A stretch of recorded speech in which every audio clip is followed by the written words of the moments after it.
from a desert base. Truth don't hide, it just waits for a face, for a face.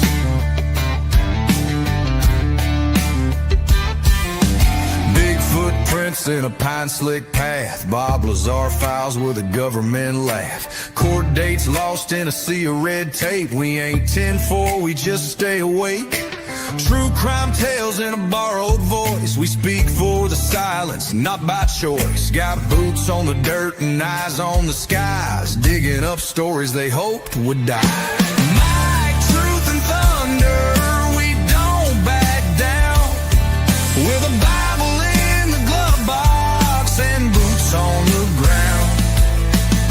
Aliens, lies, and backroom deals. We break that silence, 'cause the soul feels real.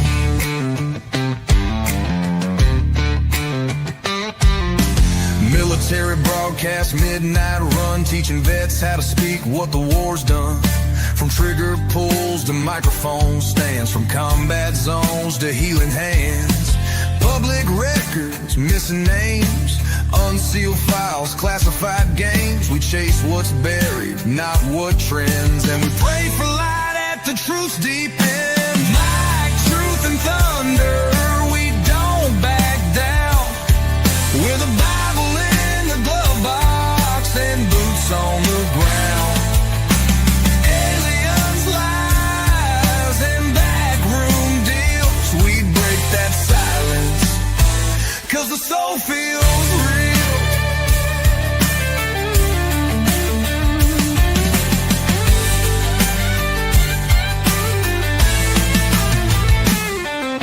Some chase fame, we chase the facts. Some fold quick, we read the tracks. It ain't paranoia if it's always been there, and we ain't scared to lay it bare. Into the storm. We ain't perfect, but we were made for this form.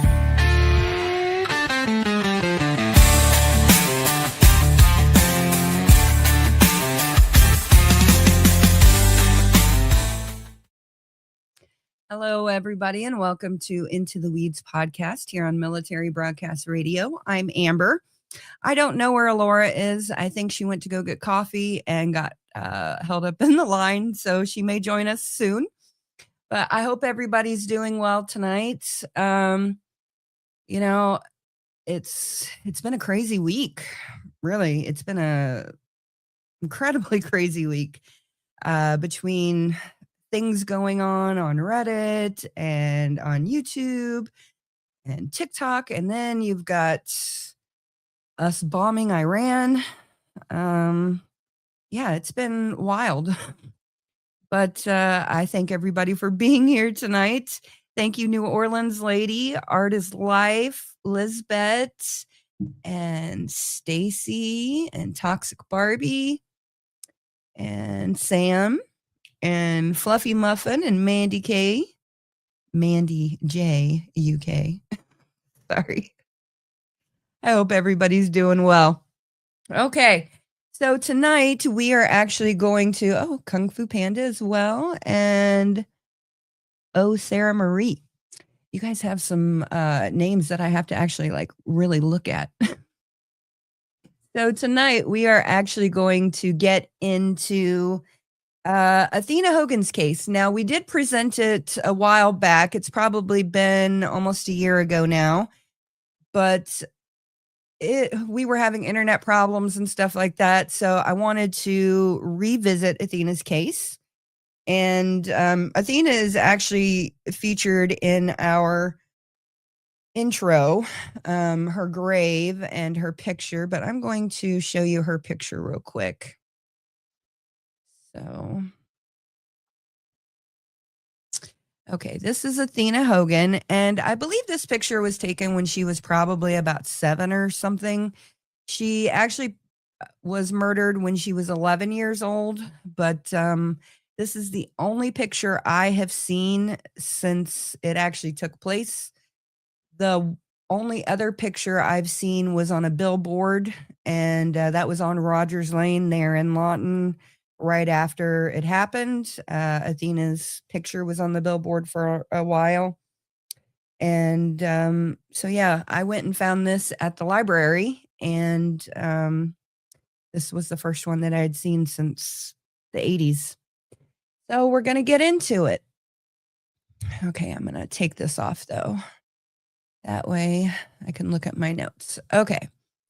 So the disappearance and murder of Athena Hogan happened in October of 1986. It was actually October 1st of 1986.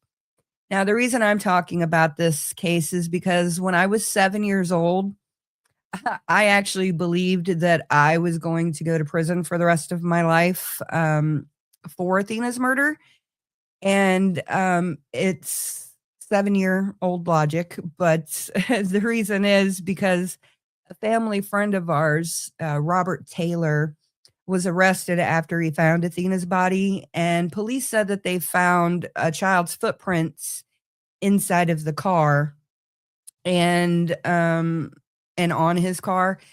And when I was a little kid, when I was 7 and younger, I used to actually play hide and go seek on that car because Robert's younger brother David was dating my cousin, and my cousin lived with my grandma, Flowers, at the time. And so she had been dating Robert's brother David, and they had just recently broken up.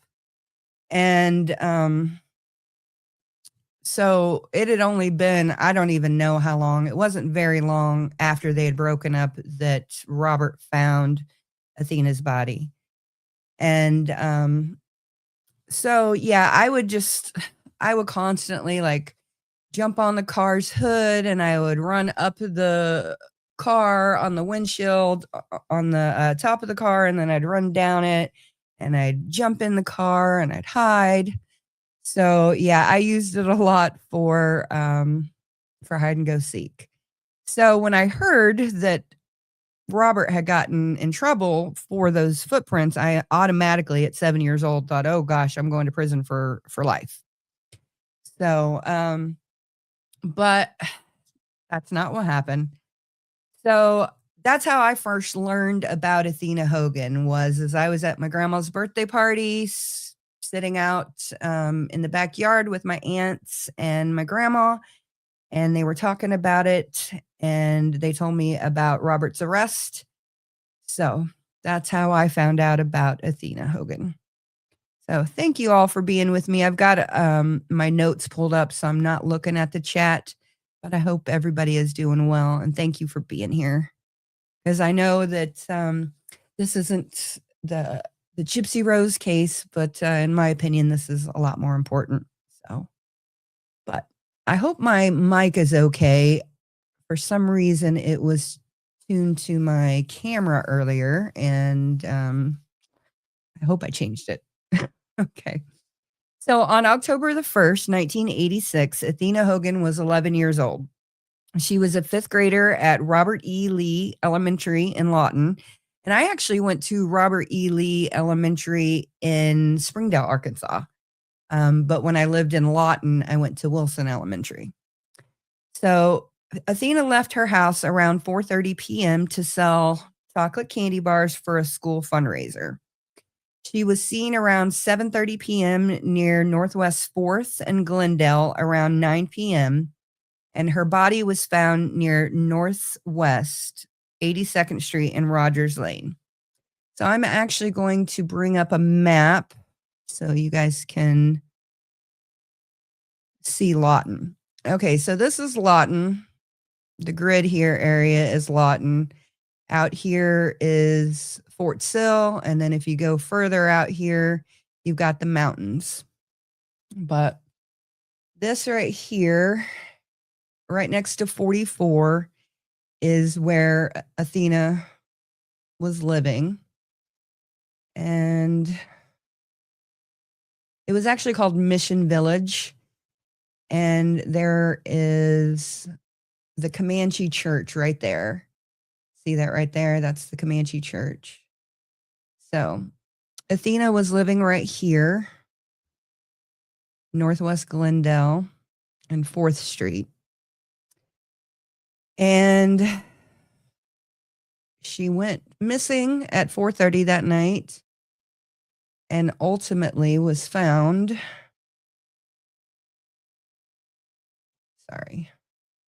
And was ultimately found out here at Rogers Lane, 82nd and Rogers Lane. And this is actually 5.8 miles. So from Athena's home to the end of Lawton, and that's basically what it is. It's the end of Lawton. You went from one side of Lawton all the way to the other. Now, when you're driving it, it seems a whole lot longer. But he literally, whoever dumped her, took her from one side of Lawton all the way on the outskirts of Lawton, all the way out to the end here. So, okay. I'm going to read an article real quick as soon as I find it.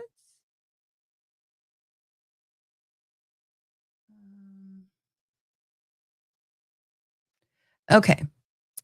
So this says a 26-year-old Lawton man who was once arrested in connection with the murder of, now this says 9-year-old Athena Hogan. I don't know why that says 9 years old because she wasn't, she was 11. He filed a $1 million lawsuit against the city of Lawton.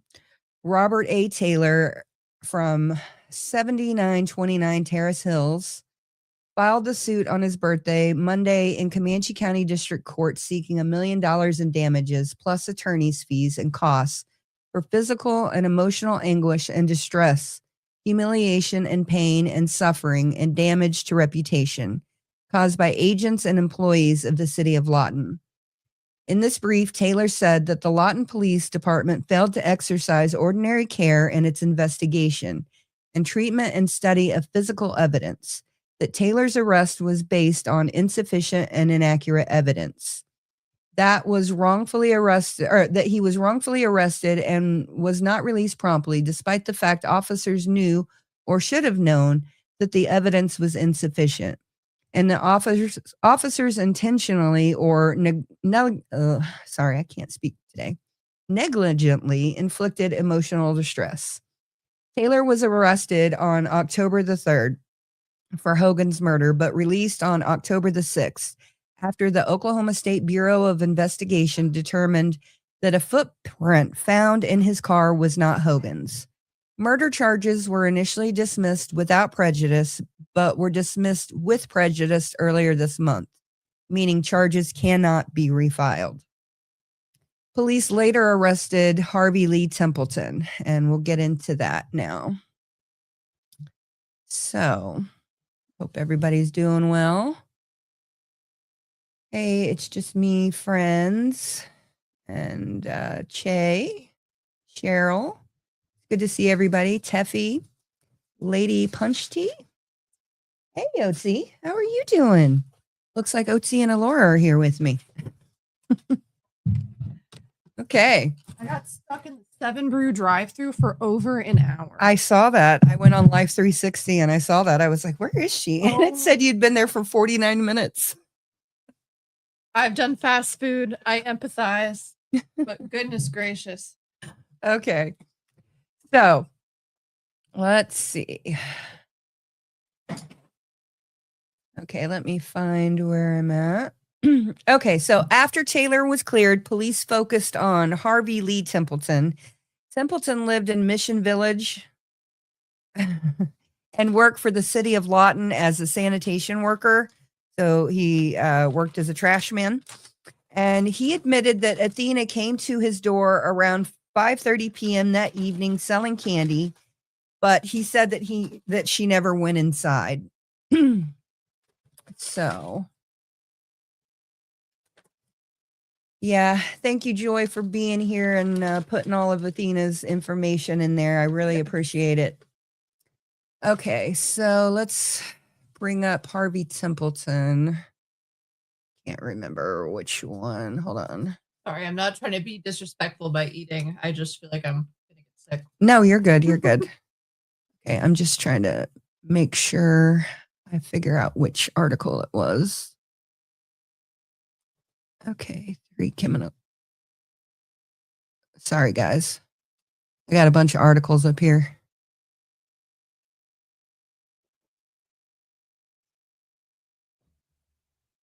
Okay. I think this is it.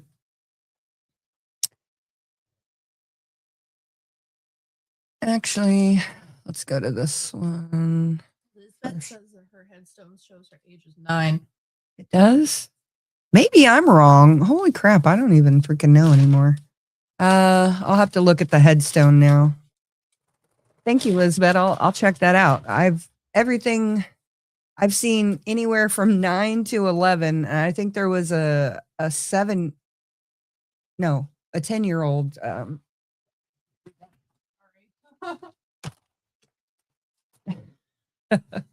Okay.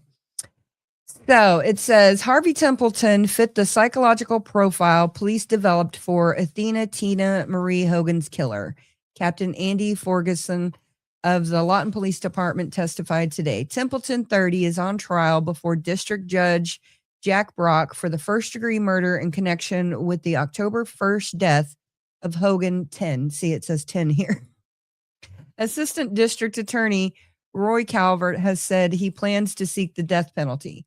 When questioned by defense attorney John Zelpst, and I think John is still an attorney there, and I remember him being an attorney when I was involved in teen court.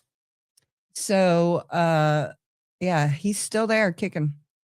So the police department contacted the U.S. Department of Justice to use their computers to develop a profile of the person most likely to have committed the murder.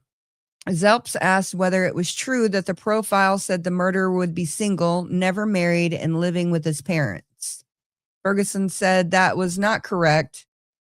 Ferguson said profile suggested the killer would be an adult male, a budding sadist, acting out a fantasy, who would cooperate with police to a certain extent. The victim would have been a victim of opportunity, and the killer may not have known her.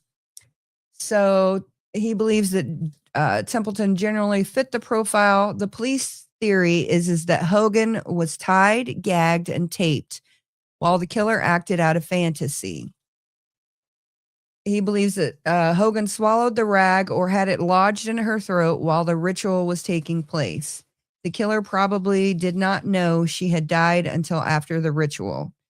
Many of Zelp's questions to witnesses today concerned Robert Taylor, the original suspect in the case. Ooh, OT, you stink so bad. Oh my goodness.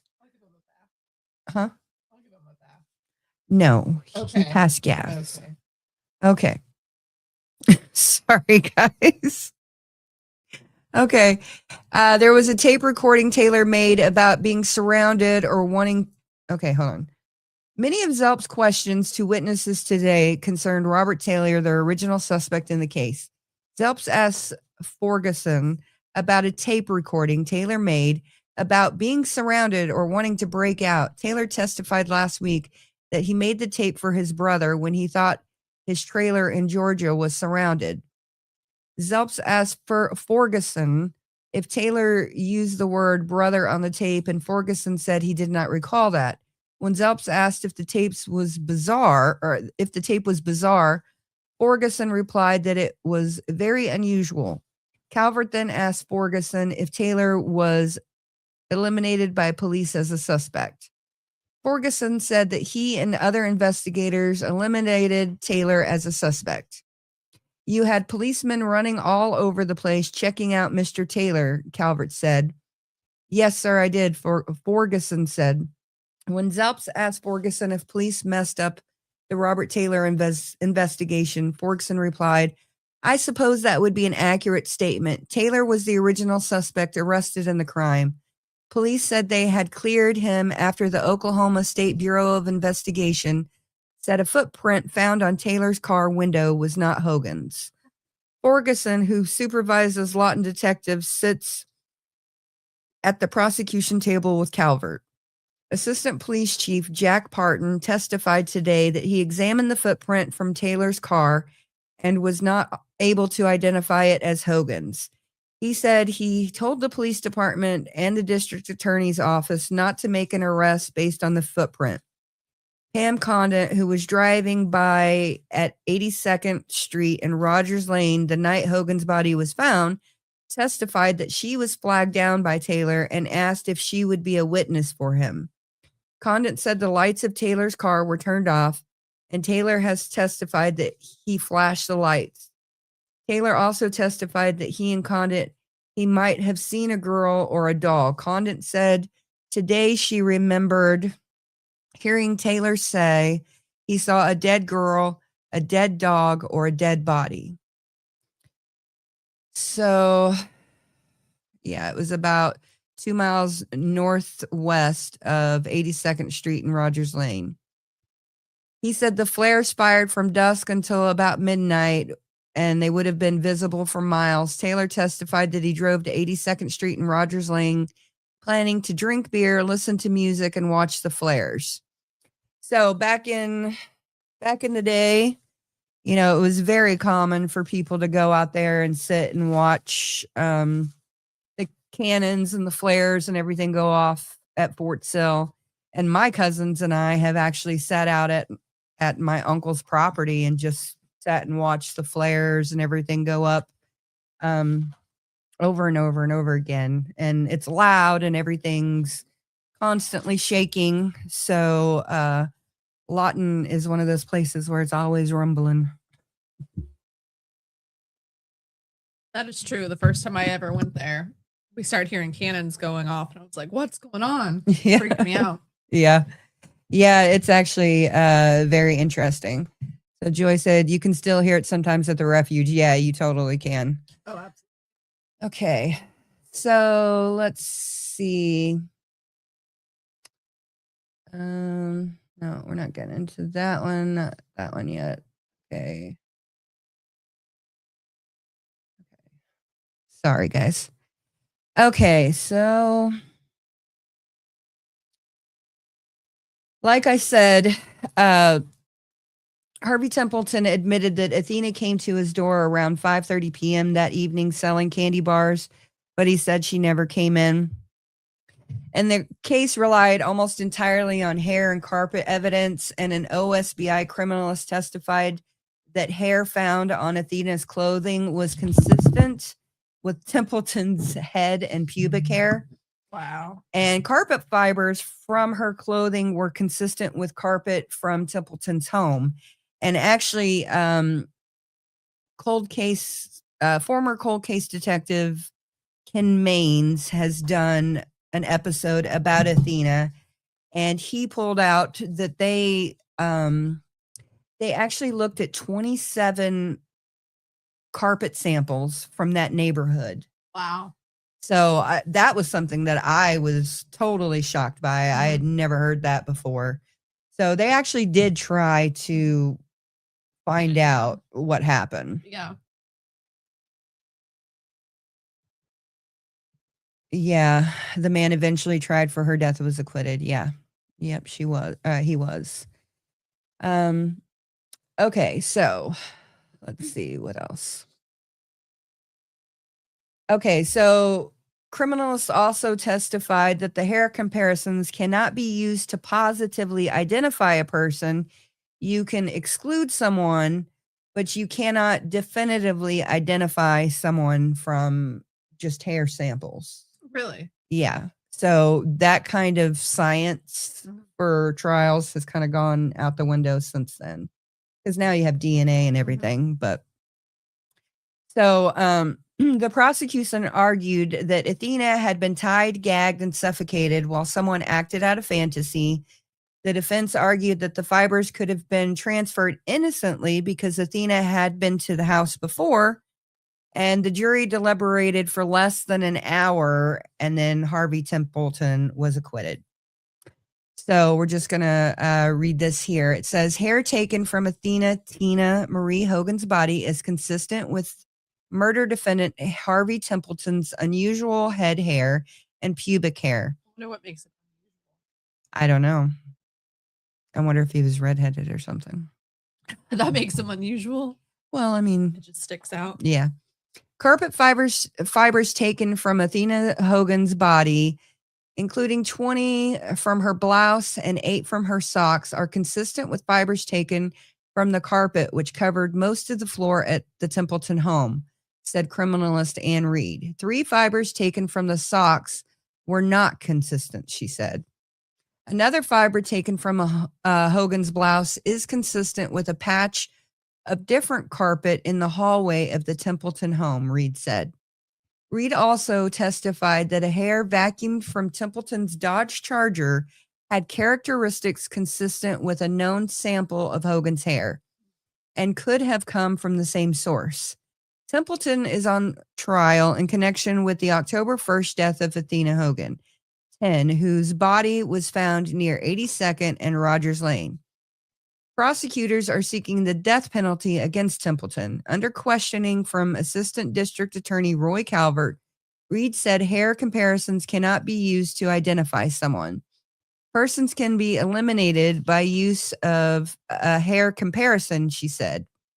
Reed told Calvert she has never examined hair from 2 different individuals that was consistent, even when the hair came from identical twins. Wow. That's interesting. However, under cross-examination from Zelps, Reed agreed that she can never make a definitive identification of where hair came from. She agreed that a positive identification cannot be made from hair. Hair samples taken from Robert Taylor, the original suspect, and Harry Hogan, the girl's grandfather, are not consistent with hair taken from Hogan's body, Reed said. Defense attorneys have sought to cast suspicion on both Taylor and Hogan. Reed testified that Templeton's pubic hair is unusual in a number of ways, and it is not what normally would be classified as pubic hair. That's interesting. What would make it different? I don't know. I wonder if it's like potentially the coarseness or thickness. Yeah, I don't know. So Zelps objected to Reed's statement as irrelevant, but was overruled by District Judge Jack Brock. Reed testified that Templeton's head hair also is unique and said that the carpet in the Templeton home was unusual because it was so badly damaged. Reed testified that Hogan's socks and blouse, the only clothing she was wearing when found, and a sheet used to wrap her body, were delivered to the OSBI in sealed envelopes. OSBI experts took hairs and fibers from the clothing and sheet and then attempted to match them with hair and carpet samples collected by police. After examining the carpet fibers taken from Hogan's body, Reed said she advised police what kind of carpet to look for. Detective Larry Mohammed of Lawton Police Department had testified earlier Thursday that he was told to look for 3 colors, maroon, red, and orange, from an older worn shag carpet. Oof. Maroon, red, and orange shag carpet? Ugh. Well, that was the time period. Yeah, I know. He said his partner, Don Belcher, went from house to house in Mission Village looking at carpets and seeking samples from carpets that had the right color. Carpet samples from other residents in Mission Village were also examined under a microscope and found not to match, Reed said. Defense attorney Jerry Cood said Tuesday in an opening statement that the defense would offer a reasonable explanation for how the carpet and hair fibers could have gotten on Hogan. Muhammad testified Thursday that Templeton told police he couldn't explain how carpet fibers allegedly from his home could have gotten on Hogan's body. Muhammad said he took a statement from Templeton at the police station on October 31st. Muhammad said after he took the statement, he asked Templeton how he could explain how carpet fibers consistent with Templeton's carpet could have gotten on Tina's body. Templeton had told police that Tina 10 came to his house at about 5:30 p.m. October 1st selling candy. He, Templeton, advised she never went past the front door, so he couldn't explain that, Muhammad said. Muhammad said that Belcher went house to house in Mission Village on October 24th last year, looking at carpets and taking samples. Mohammed said Mohammed said when he came to Templeton's house at 504 Woodridge, Templeton answered the door. The detective said when he asked Templeton if he could look at his carpet, Templeton replied, "Sure, come on in." Mohammed said while he was on his knees taking carpet samples, Templeton told him Tina had come by October 1st. He also testified that he and Belcher took samples of Templeton's head and pubic hair and put the samples in sealed envelopes for analysis by the OSBI. Hair samples also were taken from everyone who came close to Tina's body after she was found, Mohammed said. Mohammed also reported going to a Lawton used car lot and vacuuming the Dodge Charger Templeton had traded in. He identified an envelope Calvert showed him as material vacuumed from the right rear floorboard of the car. Calvert expected Calvert expected okay, so that's why I'm doing that is weird. Yeah. Is to continue his case today by calling OSBI criminalist Mel Hutt to the stand. Defense attorneys expect to call a number of witnesses also, and the trial is expected to continue well into the next week. Okay.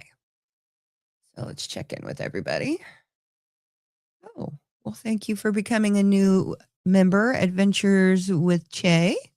Welcome. Yeah. Hopefully we should have a members only live stream soon. Yeah, Laura's working on something. Can anyone in chat tell me if you can hear me? Because I have to get this close to even hear myself where you can't see my face. Yeah, I'm wondering what's going on. I don't know if I can hear you just fine. You can hear me just you fine? sound great, but I'm very quiet. So if anyone can sound in the comments. Okay.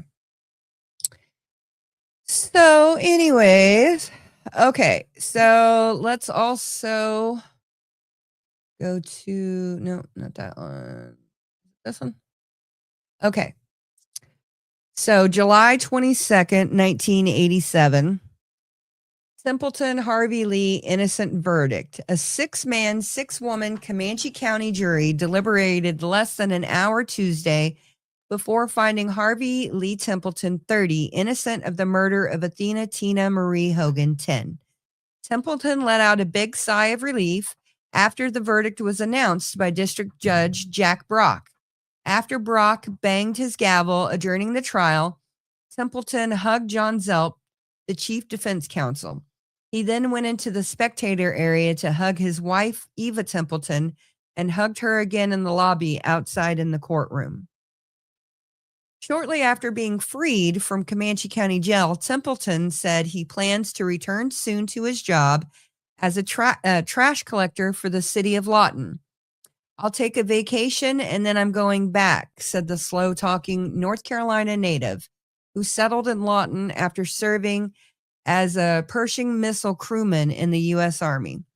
So Harvey Templeton actually located to Lawton because of the Army, just like a lot of people did. Yeah, seems to be a good portion of the population there. Yeah. So asked for his feelings on the criminal justice system, Templeton paused for a moment and then said, "It's a good system. They make mistakes like everybody else."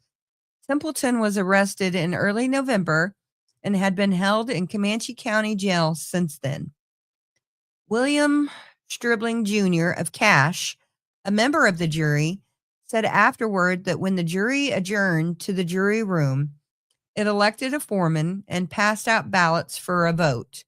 "We had 11-1 not guilty," Stribling said. "One person was not sure till we looked at the evidence a little bit more." Assistant District Attorney Roy Calvert had said during the trial that he was satisfied with the jury and would accept whatever verdict it reached. Asked after the verdict if he still felt that way, Calvert said, "Sure. I think the jury evaluated the evidence and made a decision, and I accept it." Calvert said he was not surprised the jury acted so quickly. "I asked the jury to ignore all the side issues and look at the evidence. And the evidence was hair and fibers," he said. "That was the only evidence linking Templeton to Hogan. other than where he lives and the fact that he had contact with her that day. Templeton was defended by 3 attorneys. That's actually a lot for somebody like him. Zelps, Max Cook, and Jerry Cude. Zelps explained that Cook was the original court-appointed lawyer. Cook asked Cude for help, and Zelps was eventually asked to assist. And Zelps wasn't a court-appointed attorney either. He's one of the big lawyers in Lawton, if I remember correctly. And lawyers ain't cheap. No, they're not. Of them. Yeah, and so to be an average everyday person. Yeah, so I'm wondering about that. I never even really thought about that, but okay. So Zelps said neither he nor Cude were paid. Zelps said he is not on the court-appointed list and very seldom takes pro bono. Okay, see, there we go. So it was pro bono. Yeah. During closing arguments, Cook labeled the prosecution's case tennis shoe justice. He noted that the prosecution introduced testimony about tennis shoes found in the Templeton home and tennis shoe footprints found near Hogan's body. Later, testimony stated that the tennis shoes were Eva Templeton's size 5 shoes, and Harvey Templeton wears a 71. 7.5? Yeah, I'm thinking that's a 7.5. That's pretty small for a guy. They didn't introduce the tennis shoes into evidence. They were trying to lie to you, Cook said. In his closing argument, Cude referred to Brock's instructions and said, "There's no way. The jury could not have a reasonable doubt that Templeton killed Hogan." Calvert asked the jury to remember how unique the carpet fibers in Templeton's home are, and to remember how unique Templeton's hair is, according to the testimony of Oklahoma State Bureau of Investigation experts. He noted that Oklahoma State Bureau of Investigation experts testified that hairs and carpet fibers found on Hogan's clothes were consistent with Templeton's head and pubic hair and with 2 different kinds of carpet in Templeton's home. Zelps dismissed such evidence as a guess and said Hogan could have acquired the hairs and fibers playing inside the Hogan home a few days before the death. He noted that several witnesses testified Hogan was a dirty girl who often wore the same clothes over and over. And that's one thing you guys, so sad. Yeah, that's one thing you guys need to know is that Athena's mom, I believe, got pregnant with her around 14 or 15 years old. And from everything that we understand and know, she wasn't taken very well care of. She lived with her grandma and grandpa with her mom. And there was evidence that her grandpa beat her or spanked her. Some people even went as far as to accuse Harry Hogan, her grandpa. But yeah. Oh, Joy said that Cindy Hogan died last April. Oh, shit. Oh, well, actually, we're going to get into Cindy Hogan because something happened to Cindy Hogan a few months before Athena. Oh, honestly, seeing what happened to Athena is absolutely tragic. But seeing that she was so neglected and in life wore dirty clothes and seemed to not be taken care of almost makes me like 1,000 times sadder. Yeah.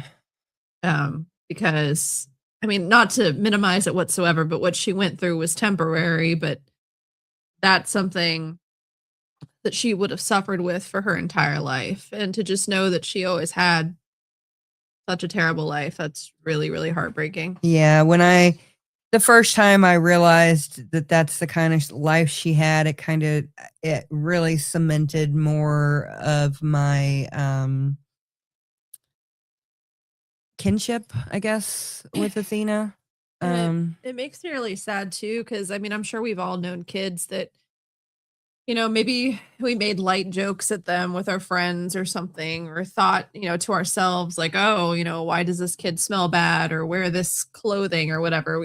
As a child, you don't really think too deep into it. And then you think about it when you get older and you're like, wow, that kid was suffering. Yeah, I used to get I actually got in trouble a couple of times for some of the clothes that I wore in elementary school. And I remember telling the principal, well, this is what I got, and yeah, they didn't like it. So they had my mom come and pick me up, and I went home and changed clothes. But I used to get made fun of for a lot of different things. But I love I love you too. It's all right. Hey, that's what it is growing up poor. I was poor and I had buck teeth because 6 baby teeth didn't fall out. So not only did I have not very nice clothes to wear, or clean clothes for that matter, I also had hella buck teeth. So that was fun. Okay, so Cindy Hogan is Athena's mom. A few months before Athena was murdered, her mother, Cindy Hogan, was severely beaten. And according to reporting, she suffered brain damage and lapsed into a coma after the assault. The man charged in that assault was Ronnie Lewis Miller. The felony charge was later dismissed because Cindy was reportedly unable to identify the man charged, and her condition prevented her from testifying. Later reporting shows that Ronnie Lewis Miller Jr. Faced additional charges involving alleged violent conduct towards women and children. So we are going to get into this article. So for everybody, just so you know,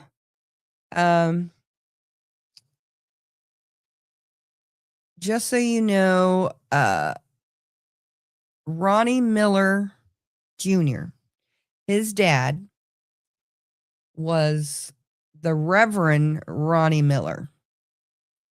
And he was a preacher at a Pentecostal church. And he owned my mom and dad's home. And so my mom and dad were buying their home from Reverend Ronnie Miller. And Ronnie Miller Jr. is the one who beat Athena's mom. Okay, so it says, now this is August 27th, 1987. A woman who suffered brain damage and lapsed into a coma after being severely beaten was not able to identify the man charged with the assault, and felony charges against the man were ordered dismissed Wednesday. A charge of maiming filed against Ronnie Lewis Miller, 27, of 9015 Willow Lane was ordered dismissed following a hearing held in the courtroom of Special District Judge Alan McCall. Cindy Ann Hogan, 29, was the only witness called to testify at the hearing, which had been rescheduled 6 times because of her inability to walk and talk following the alleged attack. A 7th continuance of the hearing was ordered June 30th because prosecutor Roy Calvert was busy working on a murder case. Ironically, the case involved the suffocation death of Tina Marie Hogan, Cindy Hogan's 10-year-old daughter. The maiming charge filed against Miller stemmed from an attack on Hogan that took place just after midnight, March 25th, 1986, between residents at 518 and 520 Glendale. According to a complaint and information document filed in the case, the defendant disfigured Hogan's personal appearance and disabled an organ of her body by beating and stomping on her face and head with his hands and feet. Shortly after she was treated in the emergency room at Comanche County Memorial Hospital, Hogan lapsed into a coma that lasted 2 weeks. One side of her body remained paralyzed for several months, and the attending physician said she suffered strokes as a result of the brain damage.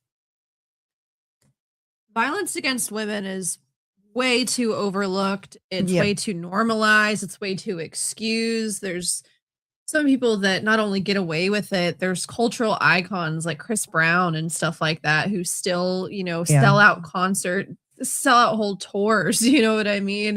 When the main thing I feel like people know him for is beating the absolute crap out of Rihanna. And I don't care if she destroyed his phone. I don't care. It's just so sad to see that violence against women is constantly perpetuated in the media. Mm-hmm. And this poor woman, oh my goodness. And for her to have just passed last year, I'm sure her life was so hard. Losing a child and never knowing what happened to her. Yeah. So that is just one article on Cindy. But then we go into June 11th, 1989. This is on, wait.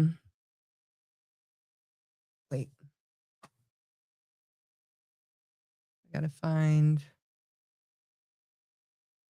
where's Temple, or not Templeton, but, Ronnie Miller? yeah, Or where's his? where is he? Did you lose your spot? No, there it is. Okay. So Ronnie Lewis Miller Jr., 29, of 912 Wesley, is set for trial June 20th on account of assault with intent to commit rape. He is accused of attacking a woman in her South Lawton home January 31st. Miller was reportedly frightened off when the woman began to scream, waking her daughter. So is that different? A different case. Oh This my- is in 89. In 89. Oh, there's a thing about him. Yeah, Okay. yeah. Miller is also waiting trial on charges of first-degree burglary with intent to commit lewd molestation, and indecent exposure for an alleged attack on an 11-year-old boy May 11th while he was free on bond. And these are the kind of people that you were around. Yeah, I mean, The kind of people that your mom didn't lock her door to keep out. yeah, I mean, and his dad owned our house. So, and my mom only hated one person well, I take that back. She hated two people in her life. She hated Reverend Ronnie Miller, and she hated my sister-in-law. But facts. They were both disgusting people. So You'll have to tell me off my there. brother's wife. Oh. Yeah, well, she's in prison where she belongs. So I don't even know if she is or not. well, she got arrested in a giant meth lab thing where the FBI came in and Oh yeah, I forgot about that. Remember? I forgot about that. yeah, the FBI came in, they got a bunch of stuff, I and she was forgot about trying that. to use your stepsister's name. Oh, I forgot about that. Yeah. Oh yeah. Yeah. Mm-hmm. Okay. So So that valid. yeah. So this is Rare grandma win. Athena's case. And unfortunately, She was around a lot of horrible, horrible people. It seems. yeah, I was. But Reverend Ronnie Miller actually went to prison himself for using a dead man's credit card. And my mom used to have like dreams about him and stuff, and that he would get caught one day. And then he finally did. And now you have people married into your family that own property that he owned. Yeah. And shortly after Athena was murdered, I believe there was a property out east of town towards MacArthur. And there was a property out there that Reverend Ronnie Miller supposedly burned down to collect insurance money for. And my aunt's husband that she just married like 4 or 5 years ago bought that property. And there's a whole bunch of stuff about that. Girl, the people on the internet go searching for people.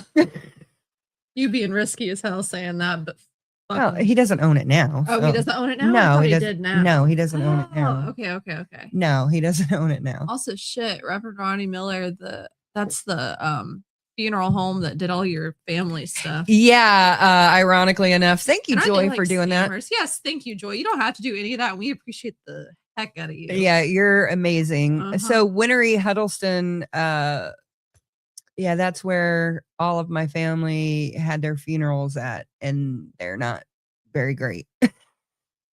Which I thought it was crazy when I saw that he had his funeral there too. It was like, wow.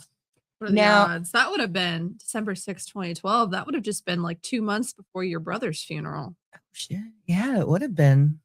So we would have been just that's just barely 2 missing months. them. Yeah. Wow. Okay. Yeah. So, also, I believe that Ronnie Miller Jr. was eventually arrested and put in prison. And from everything I understand, he was murdered in prison by being shanked. I don't know, but Hank from TikTok, Hank Lank or something like that, he found me his birth date. And I've been looking for his birth date for like a couple of years to get FOIAs. I actually got 3 FOIAs back from Lawton this week, all denied because of the birth date. And so I reached out to Hank on TikTok today because he's doing a genealogy thing for me. Oh, okay. And I was on his live last night, and he was talking about how he could help with genealogy for cold cases and stuff like that. And when I got the denial for the FOIA, I was like, oh, I bet he could find the birth date for me. So I asked him, and he found it for me. So awesome. hopefully we're going to have 3 FOIAs pretty soon. Some new leads. Yeah. And I don't know if you mentioned this, but you were saying something about how he allegedly set that property on fire for insurance money. Yeah. Did they still own the house whenever your house caught on fire? Yes, they did. Mysteriously, did they ever figure out where it caught on fire from? Well, it caught on fire from the waterbed, the one I was sleeping in. It was the water. Yeah, okay, the so you heating. don't think it was anything malicious? No, it was just... no. But when I first looked that up and saw that, I immediately thought that it was that house that he got the money for. And I was like, what? But no, no, the waterbed caught on fire while I was in it, and the heating element started burning. And I guess water doesn't put out an electrical fire. And so. Which room was that in? That was in my mom's room. The one with the clowns or the other one? Because she changed rooms. The one in the back. Okay, so not so Uncle Phil passed. Yeah, no, not that one. Y'all, it was creepy. I left a whole garage full of clowns, literally a whole garage full. I don't know if somebody came and picked them up, but I know that garage is torn down now. So I don't know where the clowns went. Yeah, Joy, I had 2 water beds catch on fire while I was in them. The water beds don't come in our house. Other grandma used to have a waterbed, and I used to like to jump around in that, but it's really annoying to sleep in a waterbed with somebody else that's moving around because the whole entire thing shifts. Or I remember one time, honestly, I was probably an adult at this point. I slept in the waterbed with Dad because he was I almost said babysitting is basically right. He was babysitting Papa Richter. And so I laid in there, and Dad is like so much heavier than I was at the time. I was probably like $120 if anything. And he was sunk in, and I was all the way up here. I was like, damn. Oh, Joy says I'm such a weirdo. I am a weirdo. Actually, I've had such weird things happen. Yeah, she hasn't even brought up the time where a car crashed into the side of the house and she woke up on the thing while she was in bed. Oh, actually, I was going to show you guys the house that my grandma was living in when... Real quick before you do that, put that picture of Athena back up on the screen just for a second. Okay. Did you mention what you had to do in order to get this photo? So it's actually in our It's in our Intro. intro at some point, but you'll see. I can't remember what's the name of the machine. It's like a Microfiche or Micro- microfilm or whatever. Microfiche. Anyway, we had to drive all the way down to Lawton, go to the library, and your poor sister had to wait on us for so long. I felt so bad, but yeah, we had to go through all of the newspapers in that time on this little Microfiche. microfiche. That's what it's called. Okay, on this little microfiche, and scroll through all of the different articles and stuff in order to find this picture. This is the only picture we've ever been able to find of her, and she was such a beautiful little girl. Now I might be able to find more. I'm going to be going to Lawton sometime soon to learn more about the Lawton serial killer / Cash Road killings. So maybe I'll be able to find another picture of her. Hopefully, more recent picture from before she passed. Yeah, I need to go on Ancestry and see if I can find her school picture. That would be, because I know I found Mandy Rate's school picture on Ancestry. Do you know what school she went to? Yeah. Well, then that school probably has yearbooks from that time. Yeah. Could probably. Yeah, I could even go to the school. Yeah, I'll do that. Okay, so there is a lot more. There is a lot more I could say about this, but I hesitate. Speculation. Yeah, and there's a lot more that I don't want to say. But in my opinion, I don't know if it was Harvey Templeton. I mean, he was acquitted by a whole jury. So was Casey Anthony. That's true too. If the glove does not fit, you must acquit. So. That's true. I'm not saying anything in relation to this case, but clearly the justice system is very imperfect. Yeah, it really is. And I'm really curious as to what abnormal pubic hair entails. I'm gonna see when I go to Lawton this next time. I'm gonna see if I can maybe even talk to John Zelps, the lawyer for Harvey Templeton. Because if it was like red, you'd say it would probably be like an abnormal, just like distinct or so. I don't know, but weird. I almost wonder. Well, normally pubic hair is more coarse. It can be a lot thicker. So I wonder if it was like more thin, and that was odd, or I don't know. I'm just trying to think of any way that it could be odd or unusual. Mm-hmm. Sound off in the comments. Describe your pubic hair in the comments. No, I'm playing. I'm kidding. Oh my goodness. So what I was going to do. Oh, I'm so sorry for interrupting. No, you're good. To put that picture back up there. I wanted to show you guys. So my grandma, since we have like lots of time and nothing to talk about anymore. Okay, my grandma Flowers. I actually called her Grandma Walker. Oh, I never her. Yeah, she had already had a bunch of strokes by the time you were born. She died when I was a baby, right? Yeah. Okay, so we're on 24th and E. Joy said, now they'll complain about you on Reddit. What's new? They're not watching. What did I do? Anyway. No, because I said something about the pubic hair. Oh. Why is this not going? I want to go to Street View. Yes, there we go. Oh, there we go. Okay, so this was my grandmother's house. So Robert used to, and David, I think it was David mostly, who drove his car to my grandma's house. But he used to park right here in front of this mailbox here, or right back in here, or he'd park in the driveway. The driveway, yeah. But so this was my grandma's house, and this was her bedroom. And one day when I was 4 years old, a drunk driver came down this road. He was coming through here, and he went through this fence and ran right into my grandma's. Actually, it wasn't through there. It was right through there because he hit right there. So he hit the bed that I was sleeping on, that me and my grandma were sleeping on, and my cousin. And yeah, so that was a great way to wake up in the morning. He must have been.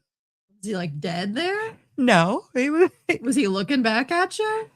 Well, yeah. I mean, him and his girlfriend he was drunk. He hit the house, hit the bed, stopped, and then, yeah, I just remember him being there, and I remember the cop cars, and I think I like rolled like halfway on the hood or something like that. I don't even know. The universe was really trying to take you and Dad out. Heck yeah. Yeah. So, yep, that was my dad's mother's house. And after she had her strokes, she ended up living in the nursing home. You guys who tuned into our non-gypsy comment just got some exclusive Amber lore. She has plenty of weird lore. Oh, yes, I do. She does. That's Lawton. It looks very like, look at how like dead and just depressing that looks. Yeah, well. Yeah. So, yeah. Well, I thank everybody for being here. I know this was boring and everything, but hey, I'm learning. I'm trying to work on all these cases so that when I go to Lawton this next time, I can start putting some pieces together and stuff. And so I just wanted you guys to see what I'm doing.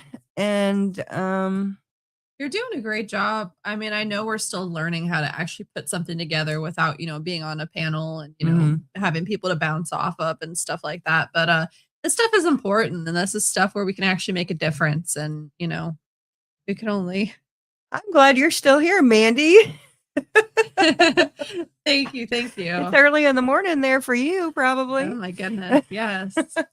But thank you for listening to what we have to say, because my mom's been talking about this sort of thing for as long as I can remember. Well, I was 7 years old when this happened to me. Yeah, so, I mean, stuck with you, and I'm glad it did. And you're making moves.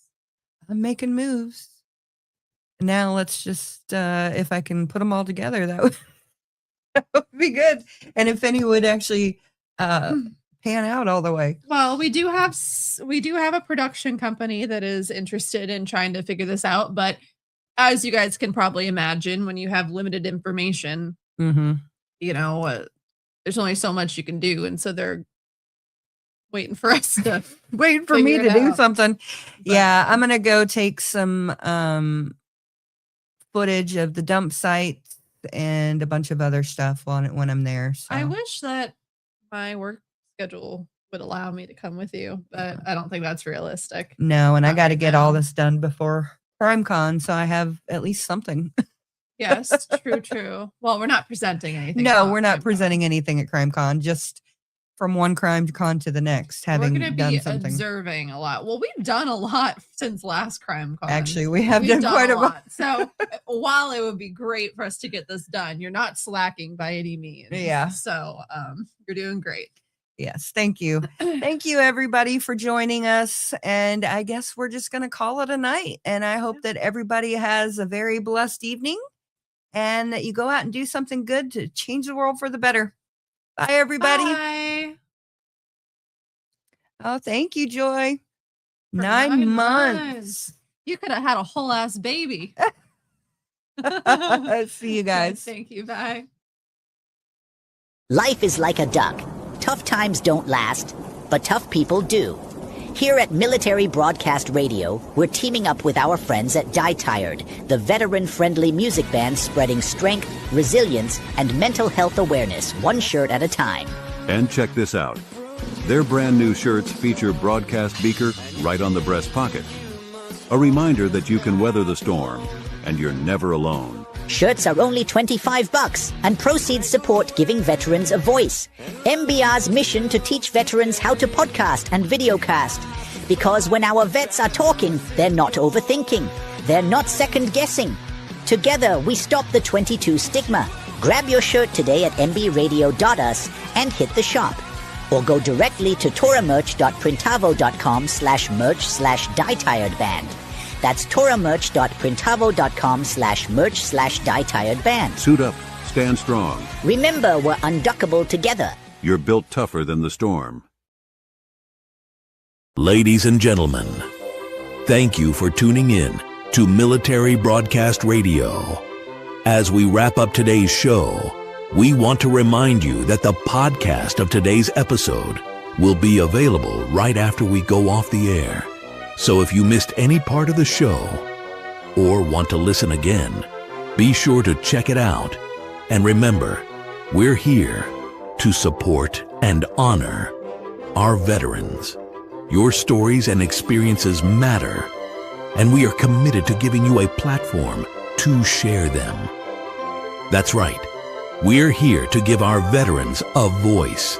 So don't forget to catch the podcast and stay connected with us. Giving our veterans a voice.